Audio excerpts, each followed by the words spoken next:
बिस्मिल्लाहिर्रहमानिर्रहीम। आज हमारा नेक्स्ट टॉपिक जो है एक नेक्स्ट लेक्चर के साथ हम नेक्स्ट टॉपिक की तरफ कंटिन्यू कर रहे हैं। तो नेक्स्ट टॉपिक आज हमने देखना है कि सेमीकंडक्टर जो है इसकी टाइप्स क्या हैं। लास्ट टाइम हमने डिस्टिंग्विश कर लिया था कंडक्टर, इंसुलेटर, सेमीकंडक्टर्स को। हमने सिंपली भी देखा, फिर हमने एनर्जी बैंड थ्योरी की रिस्पेक्ट से भी देखा कि कंडक्टर, इंसुलेटर, सेमीकंडक्टर को किस तरह से, उनके दरमियान डिफरेंस क्या है, उनको किस तरह से डिस्टिंग्विश किया जाता है। तो आज जो हमारा टॉपिक है नेक्स्ट, वो हमने करना है कि सेमीकंडक्टर जो है उसकी टाइप्स कितनी है और उनकी टाइप्स को वन बाय वन फिर हम डिस्कस करेंगे। तो सबसे पहले देखते हैं कि सेमीकंडक्टर जो है इसकी टाइप्स कौन कौन सी हैं। तो सेमीकंडक्टर को जिस तरह से हमने पहले डिफाइन किया था कि सेमीकंडक्टर वो मटेरियल होते हैं जो कि इंटरमीडिएट स्टेट रख रहे होते हैं बिटवीन कंडक्टर एंड इंसुलेटर। तो उन्हें हम नाम क्या देते होते हैं? सेमीकंडक्टर्स का नाम दे रहे होते हैं। तो नेक्स्ट हम मूव करते हैं कि टाइप्स ऑफ सेमीकंडक्टर की टाइप्स कितनी है। तो सेमीकंडक्टर की बेसिकली दो टाइप्स होती हैं। एक को हम इंट्रिंसिक सेमीकंडक्टर कहते हैं यानी प्योर सेमीकंडक्टर, और एक को एक्सट्रिंसिक सेमीकंडक्टर कहते हैं यानी इम्प्योर सेमीकंडक्टर। तो देखिए, एक को हम इंट्रिंसिक सेमीकंडक्टर यानी प्योर सेमीकंडक्टर जो होते हैं वो इंट्रिंसिक होते हैं, जिनमें किसी किस्म की कोई डोपिंग नहीं होती, जिनमें किसी किस्म की कोई इम्प्योरिटीज ऐड नहीं हो रही होती। तो वो हमारे इंट्रिंसिक सेमीकंडक्टर होते हैं। और माइंड में रखें, जो हमारे सिलिकॉन और जर्मेनियम जो कि बेस्ट सेमीकंडक्टर होते हैं, ये हमेशा इंट्रिंसिक सेमीकंडक्टर होते हैं, सिलिकॉन और जर्मेनियम। इसी तरह एक दूसरी टाइप जो है एक्सट्रिंसिक सेमीकंडक्टर यानी इम्प्योर सेमीकंडक्टर। इम्प्योर सेमीकंडक्टर की जिसमें डोपिंग की गई होती है, जिसमें कोई ना कोई इम्प्योरिटीज ऐड की गई होती हैं, वो हमारे एक्सट्रिंसिक सेमीकंडक्टर होते हैं। तो अब हम वन बाय वन इनको डिस्कस करते हैं। सबसे पहले देखते हैं कि इंट्रिंसिक सेमीकंडक्टर क्या है यानी प्योर सेमीकंडक्टर क्या है, जिसमें हमने कहा है कि ये जो अनडोप्ड सेमीकंडक्टर जो होते हैं ये हमारे इंट्रिंसिक सेमीकंडक्टर कहलाते होते हैं। अनडोप्ड, जिनमें किसी किस्म की डोपिंग नहीं हुई होती। तो हम ये कह रहे हैं कि pure semiconductor is called intrinsic semiconductor, यानी जिसमें किसी किस्म की कोई डोपिंग नहीं होती। देखें, जो which are free from impurities, जिसमें इम्प्योरिटीज ऐड नहीं हो रही होती, वो हमारे क्या कहलाते होते हैं? वो हमारे इंट्रिंसिक सेमीकंडक्टर। ये थर्ड डेफिनेशन आपके सामने है कि अनडोप सेमीकंडक्टर जो है वो भी इंट्रिंसिक सेमीकंडक्टर कहला रहे होते हैं। अच्छा, अब इंपॉर्टेंट बात की, जो सेमीकंडक्टर होते हैं इंट्रिंसिक सेमीकंडक्टर हमेशा क्रिस्टलाइन स्ट्रक्चर रखते हैं, जस्ट लाइक डायमंड भी एक क्रिस्टलाइन स्ट्रक्चर रखता होता है। तो ये भी एक क्रिस्टलाइन स्ट्रक्चर रखते होते हैं। कि क्रिस्टल बनती कैसी है कि जिस तरह हम बहुत सारे एटम्स जब मिलते हैं, हमने लास्ट लेक्चर में बात की थी आइसोलेटेड एटम्स वाले में, कि जब बहुत सारे एटम्स मिलते होते हैं तो वो क्रिस्टल की फॉर्म, क्रिस्टल जो बहुत सारे एटम्स जो होते हैं, अगर वो ऑर्गेनाइज्ड अरेंजमेंट रखें तो वो क्रिस्टल फॉर्म कर देते होते हैं। अच्छा, अब क्रिस्टल की भी फर्दर आगे ना टाइप्स होती हैं, मतलब उसका स्ट्रक्चर कैसा होता है क्रिस्टल का। आप स्ट्रक्चर की बात करें तो उनका एक क्यूबिक स्ट्रक्चर भी होता है। इसी तरह एक बीसीसी स्ट्रक्चर होता है यानी बॉडी सेंटर्ड क्यूबिक। इसी तरह एक एफसीसी होता है, फेस सेंटर्ड क्यूबिक। तो इसका जो ये जो इंट्रिंसिक सेमीकंडक्टर हैं, ये तो हमें पता चल गया कि क्रिस्टलाइन स्ट्रक्चर रख रहे हैं, लेकिन क्रिस्टलाइन स्ट्रक्चर में से कौन सा स्ट्रक्चर है इनका फर्दर आगे। तो याद रखिए, इनका जो होता है ये एफसीसी स्ट्रक्चर होता है, फेस सेंटर्ड क्यूबिक स्ट्रक्चर होता है। अच्छा, अगर मैं यहाँ पे आपको इस टॉपिक का थीम बताते चलूँ, तो अभी तक हम इंट्रिंसिक सेमीकंडक्टर का इंट्रो देख रहे हैं। इंट्रिंसिक सेमीकंडक्टर का इंट्रो देखने के बाद हम अभी फिर इसके बाद इसके स्ट्रक्चर पे आए हैं, यानी पहले हमने इसकी डेफिनेशन की। आप इस तरह माइंड में स्टेप्स को याद रख लें कि फर्स्ट नंबर पे इसकी डेफिनेशन करनी है, सेकंड स्टेप पे इसका स्ट्रक्चर आपने बताना है, और थर्ड स्टेप जो है वो आपने कोवलेंट बॉन्डिंग्स के बारे में बताना है इसकी। ये तीसरा स्टेप हो गया। और फोर्थ स्टेप जो है वो आपने एट जीरो टेम्परेचर पे से डिस्कस करना है, और फिफ्थ स्टेप जो है वो एट ग्रेटर देन जीरो। तो टोटल 5 स्टेप हैं इस टॉपिक को कंप्लीट करने के। मैं एक दफ़ा फिर रिपीट कर रहा हूँ। फर्स्ट नंबर पे आपने इसकी डेफिनेशन करनी है यानी इंट्रो। सेकंड पे आपने इसका स्ट्रक्चर बताना है, क्लियर। थर्ड स्टेप पे आपने इसकी कोवलेंट बॉन्डिंग्स के बारे में बताना है, क्लियर। फोर्थ स्टेप पे मैंने कहा है इसको एक दफ़ा एट जीरो टेम्परेचर पे डिस्कस करेंगे, और फिफ्थ स्टेप में हम देखेंगे कि एट ग्रेटर देन जीरो उस पर इसको डिस्कस करेंगे। तो अभी हमने फर्स्ट स्टेप कंप्लीट कर लिया। अभी हम सेकंड स्टेप पे बात कर रहे थे कि इसका क्रिस्टलाइन स्ट्रक्चर है, और क्रिस्टलाइन स्ट्रक्चर में से फर्दर इसका एफसीसी स्ट्रक्चर है यानी फेस सेंटर्ड क्यूबिक स्ट्रक्चर है। और जब याद रखें, मैं पता है कि बेस्ट सेमीकंडक्टर जो होते हैं वो सिलिकॉन और जर्मेनियम होते हैं, और ये पीरियोडिक टेबल के फोर्थ ग्रुप से बिलोंग कर रहे होते हैं। इस वजह से इनके वैलेंस इलेक्ट्रॉन्स जो होते हैं वो फोर होते हैं। अच्छा, हमें पता कैसे चलता है कि इनका जो स्ट्रक्चर है वो एफसीसी है या कोई बीसीसी है या क्यूबिक है। तो याद रखिए, ये हमेशा एक्सरे डायफ्रैक्शन के थ्रू होता है, यानी इनके ऊपर एक्सरेज को फॉल करवाया जाता है। एक्सरे जब फॉल करवाई जाती हैं तो वो वहाँ से डायफ्रैक्ट होती हैं।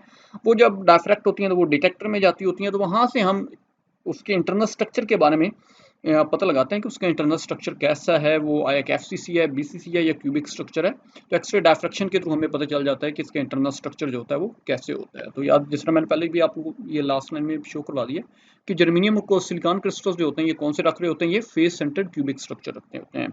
अब यहाँ पे देखें, अब हम इसको एक ग्राफिकली देख रहे हैं कि यहाँ पे आपको बताया गया कि यहाँ पे बेसिकली स्ट्रक्चर जो मैंने आपको बताया कि क्यूबिक स्ट्रक्चर क्या है, बीसीसी क्या है और एफसीसी क्या है। अगर क्यूबिक में देखें तो क्यूबिक में आपको ये देख लें जरा, हर साइड पे ये उसका टॉप पोर्शन है, ये उसका बॉटम पोर्शन है, क्लियर। इस तरह ये राइट साइड वाला पोर्शन है और ये उसका लेफ्ट साइड वाला पोर्शन है, और एक ये वाला पोर्शन है, एक ये वाला पोर्शन है।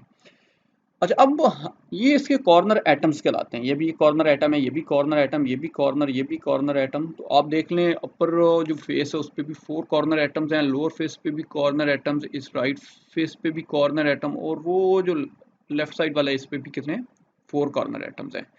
तो ये तो हमारा होता है क्यूबिक स्ट्रक्चर। क्यूबिक स्ट्रक्चर अब इसका ये बीसीसी देखें ना, तो बीसीसी में भी ऐसे ही है कि कॉर्नर एटम एग्जिस्ट कर रहे हैं ये वाले का, लेकिन उसकी बॉडी में, इसका मतलब होता है body centred cubic, body centred कि उसके इनसाइड ये जो रेड कलर से शो करवाया गया ये भी एक एटम एग्जिस्ट कर रहा है। इसमें जितने होते हैं इसमें उनसे ज़्यादा एक होता है, क्लियर। तो इस वजह से हम कहते होते हैं, अगर यहाँ पर हम कहते हैं कि यहाँ पर देख लें 4 ऊपर हैं 4 नीचे हैं, कॉर्नर एटम 8 है, तो यहाँ पर 9 होते हैं। 8 तो कॉर्नर एटम्स होगा और एक सेंटर्ड वाला होगा 9। अब फेस सेंटर्ड क्यूबिक को देखें कि जो हमारा क्रिस्टलाइन स्ट्रक्चर है, इंट्रिंसिक सेमीकंडक्टर जो होते हैं वो ये एफसीसी स्ट्रक्चर रखते होते हैं। तो ये एफसीसी स्ट्रक्चर है क्या? अब अगर आप इसमें देखें तो ये 8 तो हमारे कॉर्नर एटम्स हैं। अब फेस में देखें, ये जो अपर पार्ट है, अपर पार्ट का ये जो फेस है उस पर भी एक ये सेंटर में एक एटम एग्जिस्ट कर रहा है, क्लियर। इस तरह बॉटम में देखें तो बॉटम में भी एक सेंटर में एटम एग्जिस्ट कर रहा है, राइट साइड पे देखें तो ये एग्जिस्ट कर रहा है, लेफ्ट साइड पे भी एक एग्जिस्ट कर रहा है, क्लियर। इसी तरह इस साइड का जो है वो भी एक एग्जिस्ट कर रहा है और इधर भी इस साइड का एग्जिस्ट कर रहा है। तो हर फेस पे आप समझिए कि जिस तरह एक रूम होता है, क्लियर। अब रूम की हर जो दीवार है, हर साइड जो है वहां पे एक एक सेंटर में एक एटम एग्जिस्ट कर रहा है, तो ये इसका एफसीसी स्ट्रक्चर होता है। तो याद रखें, अब हम नेक्स्ट स्टेप की तरफ जाते हैं। हमने पहली बात की, हम पहले डेफिनेशन को कवर करेंगे, उसके बाद हम उसके स्ट्रक्चर के बारे में बताएंगे। और थर्ड स्टेप पे जिस तरह मैंने बात की कि कोवलेंट बॉन्डिंग, के सिलिकॉन एटम जो होते हैं ये कोवलेंट बॉन्ड्स फॉर्म करते हैं। अब कोवलेंट बॉन्ड इसमें कंप्लीट बॉन्ड्स बनते होते हैं, इनकम्प्लीट बॉन्ड नहीं होता। जिस तरह मैंने लास्ट लेक्चर में आपको बताया था कि सिलिकॉन जो है इसका एटॉमिक नंबर जो है वो 14 होता है, तो इसके वैलेंस इलेक्ट्रॉन जो होते हैं, ये लास्ट शेल में इलेक्ट्रॉन देख लें वो 4 हैं। जर्मीनियम का एटॉमिक नंबर 32 होता है। इसी तरह इसकी इलेक्ट्रॉनिक कन्फिग्रेशन भी आपके सामने शो करवाई गई है। लास्ट शेल में जितने वैलेंस इलेक्ट्रॉन्स हैं, वैलेंस इलेक्ट्रॉन इसके भी 4 हैं। अब आपको कोवलेंट बॉन्डिंग्स के बारे में बताया गया कि यहाँ पर जरा देखें तो यहाँ पर सिलिकॉन, मैंने आपको बताया best semiconductor intrinsic semiconductor silicon और जर्मेनियम है। तो यहाँ पर सिलिकॉन के एग्जांपल को कंसिडर किया गया है कि crystalline structure of intrinsic semiconductor और सिलिकॉन, ये देख लें इंट्रिंसिक सेमीकंडक्टर है यहाँ पे। इसी तरह आप आगे देखें कि क्रिस्टलाइन स्ट्रक्चर जो है वो सिलिकॉन का शो, कि सिलिकॉन जो है, ये एक सेंटर में सिलिकॉन है, इसके कॉर्नर पे सिलिकॉन एटम्स हैं। तो ये सिलिकॉन की देखें, इसके पास भी टोटल 4 इलेक्ट्रॉन्स हैं, वैलेंस इलेक्ट्रॉन। ये सिलिकॉन है, इसके पास भी ये देख लें 4 वैलेंस इलेक्ट्रॉन है। ये सिलिकॉन है, इसके पास भी 4 वैलेंस इलेक्ट्रॉन। ये सिलिकॉन, इसके पास भी कितने हैं 4 वैलेंस इलेक्ट्रॉन। इस तरह ये वाला भी सिलिकॉन है, तो ये भी कितने हैं, इसके पास 4 वैलेंस इलेक्ट्रॉन। अब इसका एक ये वैलेंस इलेक्ट्रॉन और इसका एक वैलेंस इलेक्ट्रॉन मिलके एक कंप्लीट ये कोवलेंट बॉन्ड बना रहे हैं। इस तरह इसका एक वैलेंस इलेक्ट्रॉन और ये वाला वैलेंस इलेक्ट्रॉन मिलके कंप्लीट कोवलेंट बॉन्ड बना रहा है। इस तरह ये वाला एक वैलेंस इलेक्ट्रॉन और ये वाला वैलेंस इलेक्ट्रॉन मिलके क्या बना रहे हैं, एक कंप्लीट कोवलेंट बॉन्ड बना रहे हैं। ये भी क्या बना रहे हैं, एक कंप्लीट कोवलेंट बॉन्ड बना रहा है। तो इट मींस जो इंट्रिंसिक सेमीकंडक्टर है इसमें कोई इनकम्प्लीट बॉन्ड नहीं है, बल्कि सारे के सारे हमारे क्या है, कंप्लीट कोवलेंट बॉन्ड फॉर्म हो रहे हैं। अब नेक्स्ट तरह देखें तो हमने ये जिस तरह भी बात की कि सिलिकॉन एटम्स जो होते हैं वो 4 वैलेंस इलेक्ट्रॉन रख रहे होते हैं, लेकिन वो अपना शेयर करते हैं एक इलेक्ट्रॉन जो अपने उसके 4 नेबर्स हैं। जिस तरह प्रीवियस फिगर्स में अगर आप देखें तो प्रीवियस फिगर में आप देख रहे होंगे कि यहाँ पे ये जरा देखें कि इस सिलिकॉन ने ये अपना इलेक्ट्रॉन शेयर किया इस अपने नेबर्स के साथ। इस सिलिकॉन ने अपना इलेक्ट्रॉन शेयर किया इसके नेबर्स के साथ। तो हम यही बात कर रहे हैं कि वो सिलिकॉन एटम जो है वो अपना इलेक्ट्रॉन शेयर कर रहा है अपने नेबर्स के साथ। तो क्या बना रहा है, वो कंप्लीट इक्विवेलेंट बॉन्ड फॉर्म कर रहा है। तो हम ये कहते हैं कि ये जो हमारा सिलिकॉन एटम है ये एक्चुअली स्टेबल है, इसमें इंस्टेबिलिटी वाला फैक्टर नहीं है, बल्कि वो क्या होता है, केमिकली वो क्या होता है, वो स्टेबल होता है। अच्छा, अब हमें पता है कि जो हमारे सेमीकंडक्टर्स जो होते हैं सिलिकॉन जर्मेनियम, ये नेगेटिव टेम्परेचर कोफिशिएंट रखते हैं। जिस तरह मैंने लास्ट टाइम देखा था कि कंडक्टर जो होते हैं वो तो पॉजिटिव टेम्परेचर कोफिशिएंट रखते हैं, यानी उनका टेम्परेचर और रेजिस्टेंस के बिटवीन डायरेक्ट रिलेशन होता है। लेकिन सेमीकंडक्टर जो होते हैं ये नेगेटिव टेम्परेचर कोफिशिएंट रखते हैं, यानी टेम्परेचर और रेजिस्टेंस के बिटवीन इनवर्स रिलेशन होता है। तो अब हम वो लास्ट 4 और 5th स्टेप पे आ गए। 4th स्टेप जो था वो हमारा हमने 0 टेम्परेचर पे डिस्कस करना था, और 5th स्टेप जो था वो ग्रेटर देन 0 पे डिस्कस करना था। 4th स्टेप को देखें तो 4th स्टेप में हमने कहा कि जब टेम्परेचर लो होता है तो फिर क्या होता है। अच्छा, जब टेम्परेचर लो होता है तो कंडक्शन बैंड कंप्लीटली एम्प्टी होता है। कंडक्शन बैंड कंप्लीटली एम्प्टी होता है, लेकिन वैलेंस बैंड जो होता है वो कंप्लीटली फिल्ड होता है।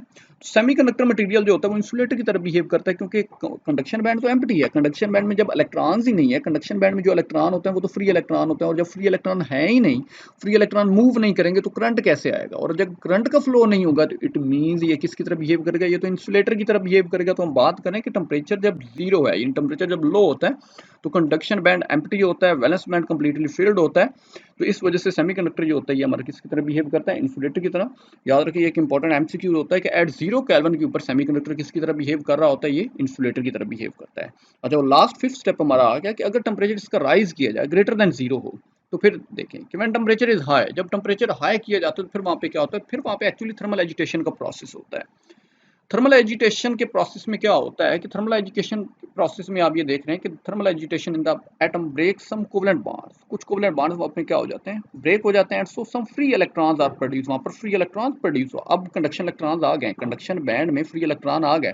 जब फ्री इलेक्ट्रॉन आ गए तो अब वो क्या क्या करेंगे एक्चुअली कि जब थर्मल एजिटेशन का प्रोसेस हुआ है तो वैलेंस बैंड के इलेक्ट्रॉन्स यहाँ से जंप करेंगे, वो इन फॉरबिडन एनर्जी गैप को क्रॉस करेंगे और वो कंडक्शन बैंड में जाएंगे। जब वो कंडक्शन बैंड में जाएंगे तो जैसे जैसे आप टेम्परेचर राइज करते जाएंगे वैसे वैसे क्या होगा कि वैलेंस बैंड से जाने वाले इलेक्ट्रॉन की जो तादाद है, जो स्ट्रेंथ है वो ज़्यादा होती जाएगी। और जब वो ज़्यादा होती जाएगी, हम यहाँ पर बात करते हैं कि प्रोबेबिलिटी ऑफ फ्री इलेक्ट्रॉन वो क्या कर जाती है? वो इंक्रीज करती जाती है। इट मीन्स कंडक्शन बैंड में इलेक्ट्रॉन इंक्रीज करते जाएंगे। तो कंडक्शन बैंड में इलेक्ट्रॉन जितने ज़्यादा इंक्रीज करेंगे, इट मीन्स फ्री इलेक्ट्रॉन ज़्यादा हो रहे हैं, और क्या होगा कि कंडक्टिविटी जो है सेमीकंडक्टर की वो क्या करेगी? इंक्रीज करेगी। इट मीन्स आपने यहाँ पे देखा कि टेम्परेचर इंक्रीज कर रहे हैं तो कंडक्टिविटी इंक्रीज हो रही है, और कंडक्टिविटी अगर इंक्रीज हो रही है तो इट मीन्स रेजिस्टेंस क्या हो रही है? डिक्रीज हो रही है। यानी टेम्परेचर इंक्रीज करने से रेजिस्टेंस क्या हो रही है? डिक्रीज हो रही है। तो यही तो सेमीकंडक्टर का फिनोमेना है कि नेगेटिव टेम्परेचर कोफिशिएंट का। क्लियर?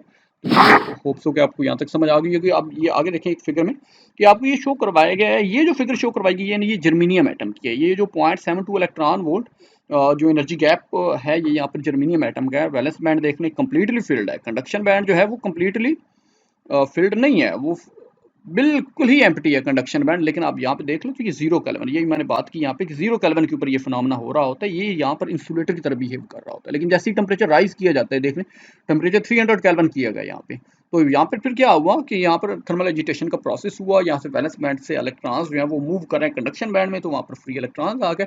इट मीन्स ये कंडक्टर की तरह बिहेव करना शुरू कर दिया इसने। अच्छा, इसी तरह टेम्परेचर वर्सेस रेजिस्टिविटी के बिटवीन एक ग्राफ है। मैंने पहले आपको बता दिया कि नेगेटिव टेम्परेचर कोफिशिएंट रख रहा है, इट मींस टेम्परेचर और रेजिस्टेंस का इनवर्स रिलेशन है। तो अब यहाँ पे देखें ग्राफिकल पिक्चर एक देखें, एक्स एक्सिस पे टेम्परेचर को कंसिडर किया गया है, वाई एक्सिस पे रेजिस्टिविटी को कंसिडर किया गया है। तो ये जरा देखें ना कि टेम्परेचर जीरो है तो रेजिस्टिविटी भी जीरो है, लेकिन टेम्परेचर को जैसे जैसे यहाँ से राइज कर रहे हैं उस वक्त देखें कि टेम्परेचर जैसे जैसे राइज हो रहा है तो रेजिस्टिविटी यहाँ से एक्सपोनेंशियली क्या कर रही है?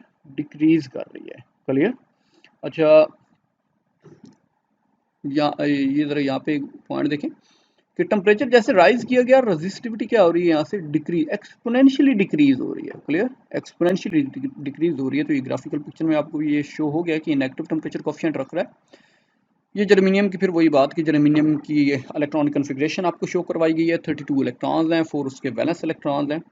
और लास्ट पे ये देख लें, जिस तरह हमने पहले जो स्टडी किया है इस टॉपिक को वो सिलिकॉन के लिए रिस्पेक्ट से किया है, लेकिन जर्मीनियम की रिस्पेक्ट से देखना चाहें तो जर्मीनियम को भी देख लें। इसके पास कितने हैं? टोटल 4 इलेक्ट्रॉन्स हैं। इसके नेबर्स में भी ये जर्मीनियम पड़ा हुआ है। क्लियर?